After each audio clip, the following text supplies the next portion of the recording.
मुनिवर, आपके अनमोल वचनों के कुछ अंशों को सुनकर हम आपके कृतज्ञ हैं। ऐसे उच्च विचार तो हमने जीवन में प्रथमतः ही सुने हैं। मुनिवर, हम दशरथ पुत्र राम हैं। अहोभाग्य हमारी, आज इस आश्रम की भूमि आपके आगमन से पावन हो गई। स्वयं प्रजापालक ही हमारे आतिथ्य में आए हैं। मुनिश्रेष्ठ, आप जैसे महान ज्ञानी ऋषियों के कारण ही हमारे राज्य की भूमि पावन है, किंतु आज तक आप जैसे सद्गुरु से हमारा परिचय कैसे नहीं हुआ? मुनिवर, क्या मैं पूछने की धृष्टता कर सकता हूं कि आप किस गोत्र और कुल से संबंधित हैं? अतिथि, मैं शंबुक, मैं शूद्र कुल से हूं। भ्रष्ट कर दिया शूद्र ने, पानी पिलाकर अपवित्र कर दिया हमें। छी छी, अब शरीर शुद्धि के लिए गौमूत्र छिड़कना होगा। ज्ञान की ऊंचाई पर एक नीच शूद्र? हमारा हृदय इसे स्वीकार नहीं करता।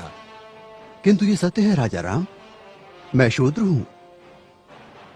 ज्ञान की गंगा का स्पर्श मात्र ही जिनके लिए वर्जित है, उनके पास ज्ञान का भंडार असंभव। तभी तो राम राज्य में अराजकता फैली है। राम, क्या आपको ज्ञात है कि धर्मानुसार आपका अपराध जघन्य है? मेरा अपराध?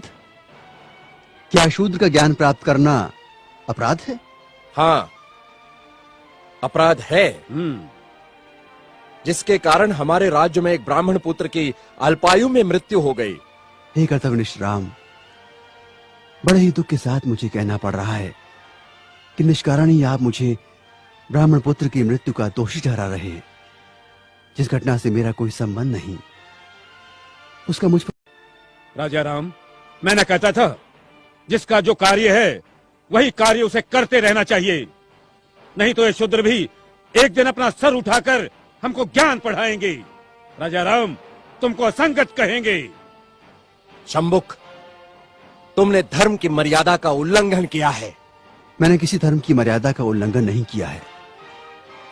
मैं एक ही धर्म को मानता हूं, वो धर्म है प्रकृति का धर्म, और उसके अनुसार सभी मानव समान हैं। न कोई ब्राह्मण है, न कोई शूद्र है। देखो देखो इसकी जीवा कैसी लप लपा रही है। भविष्य में शास्त्र धर्म की शिक्षा लेकर तुम राजा राम को ही आह्वान दोगे। ऋषि, हमें किसी राजसत्ता और वैभव की लालसा नहीं है। हमें तो सिर्फ एक मानव जैसा जीवन व्यतीत करना है, और फिर बस समाप्त करो तुम्हारे वचन। 2 अक्षर क्या पढ़ लिए, हमें ही ज्ञान की भाषा सिखाने लगे। राम, ये अपराधी है और इसे दंड मिलना ही चाहिए, नहीं तो ऐसे पापियों के कारण हमारे राज्य में आपत्ति आ सकती है। आपके धर्म की पाप और पुण्य की कल्पना से मैं अच्छी तरह परिचित हूं। वो सारा पाखंड आपने अपने स्वार्थ के लिए रचा है और सारी प्रजा को मूर्ख बना रहे हैं। अपनी वाणी को रोको शंबुक। हम अपने परम पूज्य गुरु का और अपमान नहीं सह सकते। तुमने धर्मोल्लंघन किया है, जिसके कारण हमारे राज्य में एक ब्राह्मण पुत्र की अल्पायु में मृत्यु हो गई। हम अपने राज्य के ब्राह्मणों को और व्यथित नहीं कर सकते शूद्र। किंतु ब्राह्मण पुत्र की मृत्यु का कारण मैं कैसे हो सकता हूं?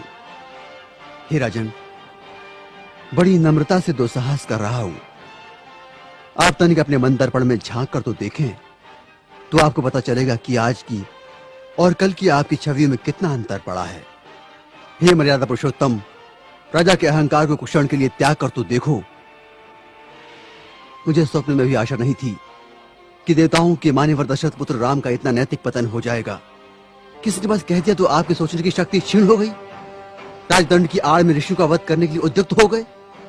दोषी मैं नहीं राजा राम, अपितु ब्राह्मण पुत्र की मृत्यु के लिए दोषी आप हैं। अपनी विष उगलती जिह्वा को रोको शंबुक। मुझे भयभीत करने की चेष्टा न करो राम। जब जब किसी शूद्र ने परंपरागत सामाजिक दास्तां की बेड़ियां तोड़ने की चेष्टा की, तब तब धर्मांधों ने उसकी हत्या कर दी। मुझे मृत्यु का भय नहीं राम। एक शंबुक जाएगा तो दूसरा शंबुक निश्चित ही पैदा होगा।